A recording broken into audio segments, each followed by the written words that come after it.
Look at this photograph. What do you see? From this perspective, it looks dark and depressing. But look what happens when we zoom out. A very different picture emerges.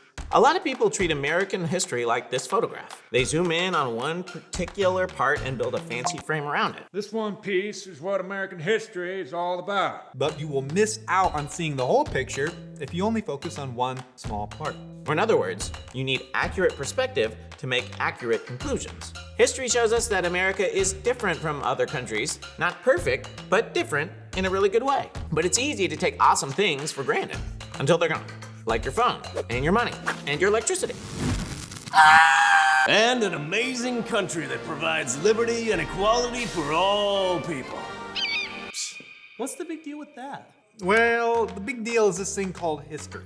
The founders of America revolutionized the world by making a giant leap toward an ideal that all people have equal rights from God, that all men are created equal, and should be free to pursue life without the government's control. But in order to appreciate the leap that the founders made, we need to look at what life looked like before the revolution and what ultimately led up to it. Today, we're zooming out to take an honest look at man's struggle for freedom and how the American Revolution came to be.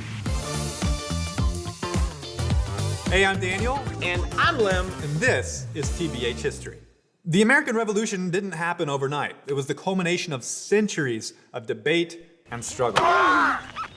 Many rulers throughout history believed they had divine power over their people, allowing them to do almost anything that they wanted, like take their property and throw them in prison. But the founders of America didn't really buy this mentality. Very sus, bro. Most of them drew their opinions on the role of government from principles found in the Bible. How do we know? Well, they said it themselves. A lot.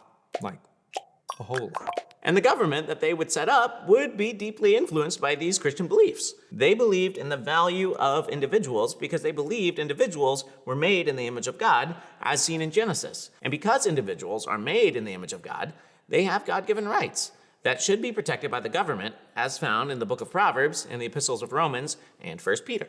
AKA, government leaders couldn't just do whatever the heck they wanted with a divine card they pull out of thin air.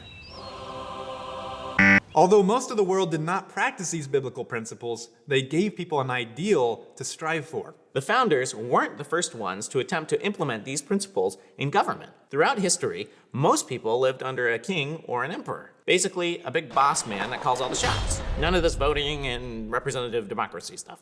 Heavy government oppression was the norm. But these biblical principles sprouted in England all the way back in 1215. The king at the time, King John, was oppressive and threw burdensome taxes on the barons, or landowners, in his realm. So the barons banded together against him and drafted a document that basically said, You can't just throw us in jail and do whatever you want and stuff. That document is what we call the Magna Carta. And although it wasn't honored by every following leader, it changed the world by showing people that you can actually stand up for the rights of people against an oppressive government and make a change, ultimately for the better. But before we move on, let's zoom out. Now, you may be asking, what about all the people that weren't barons? And how could the Magna Carta be any good if it only protected barons? Well, remember the principle of zooming out?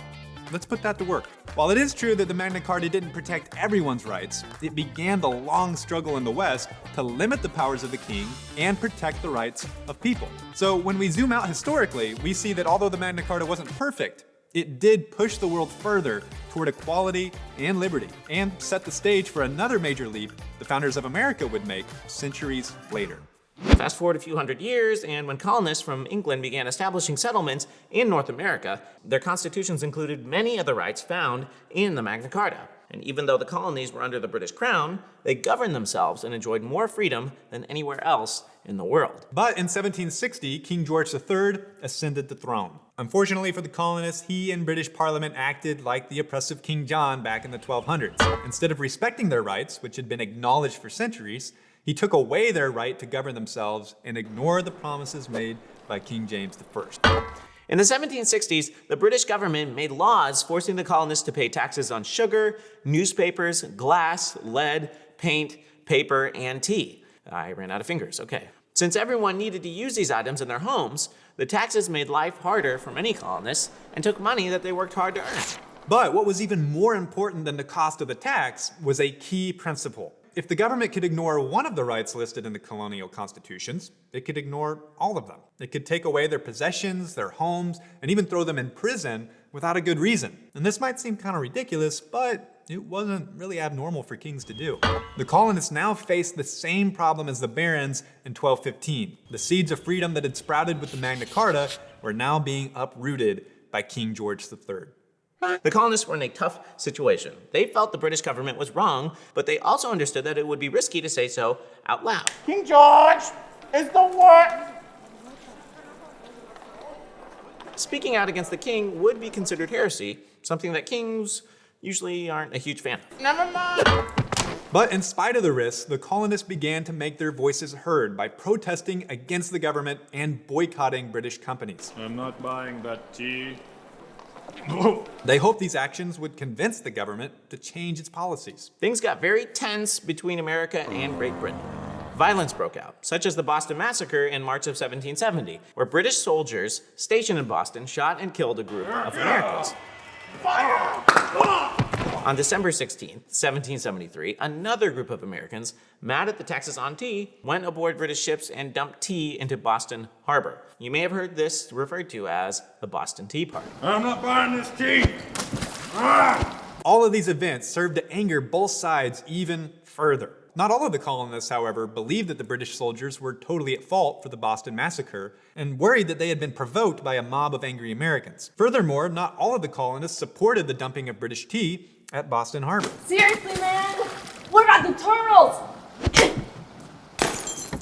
Many of the founders were against the oppressive British policies, but also rejected lawless violence, even if it came from their own fellow colonists. They wanted a peaceful country where everyone respected the law and was treated equally. But as King George III cracked down more and more, the chance for a peaceful solution seemed to be slipping away. In 1774, Britain tightened its control to intimidate the Americans and took away the right of the people of Massachusetts to govern themselves. The leaders of the other colonies realized that if the British government could impose tyranny over Massachusetts, it could do so across all of North America. Delegates from 12 of the colonies met in Philadelphia in 1774, and delegates from 13 colonies met in 1775, calling themselves the Continental Congress, and tried to figure out what to do. Members included Benjamin Franklin, George Washington, John Adams, and Thomas Jefferson, just to name a few. They sent petitions to King George begging him to respect their rights, but these were rejected and met with the might of the British military. This convinced many Americans they had no other choice but to defend their rights by preparing for war. That war began when British troops shot and killed colonists at Lexington, Massachusetts on April 19, 1775. And it was this shot, heard round the world, as some people say, that brought the Revolutionary War into full swing. But the Americans needed a leader. Someone capable of leading a group of farmers and merchants to defeat the greatest military the world had ever seen. In June of 1775, John Adams nominated George Washington of Virginia to command the Continental Army. On Washington's shoulders rested the fate of his country. He would later write, "Our cause is noble. It is the cause of mankind." Washington and his fellow revolutionaries believed the seed of freedom and equality would survive in the world only if the American effort succeeded. In January of 1776, the author Thomas Paine published Common Sense, a pamphlet that electrified the colonies and convinced many Americans that the only way they could live free of tyranny was to declare full independence from Great Britain. On July 4th, 1776, the Second Continental Congress did just that, adopting a document that declared them to be their own independent country, the United States of America. You may have heard of that document, the Declaration of Independence, and those famous 5 words, "All men are created equal." Although it was a monumental step, to many, this Declaration of Independence felt more like a death certificate, considering it was an act of treason against the most powerful empire on earth. It took real courage. It wasn't like posting on Facebook. America is the worst. You are so brave. You are a hero. There were actual and serious real-life consequences to their actions. They were all very aware it could cost them their lives, or as they put it, our lives, our fortunes, and our sacred honor. But ultimately, they believed it was worth it because they were inspired by a conviction that the world could truly be a better place, that the long history of brutal kings and tyrants could come to an end, and that men and women could be free to pursue life as God intended it to be. Now, obviously, they were imperfect men and didn't all live up to this ideal themselves. But when we zoom out, we see that they were determined to push the world further than it had ever been toward making this ideal a reality. And that's exactly what they did. And the question quickly became, how much would this Declaration of Independence cost them, and were they truly prepared to pay the price? Was it really worth it? We'll find that out in the next episode. Until then, let's make it personal with a couple thought-provoking questions. What is the purpose of government? Are you willing to make sacrifices for what you believe? Thanks so much for watching this episode of TBH History, brought to you by PragerU. If you're still watching this, please post an emoji of a farmer emoji, in the comments below. And to sweeten the deal, if you're the first one that posts the farmer emoji and you can tell us which character it relates to and why, we'll give you a shout out in the next video.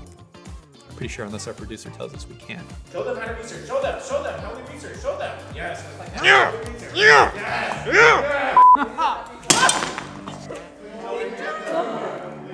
From now on. Hey, you're too happy!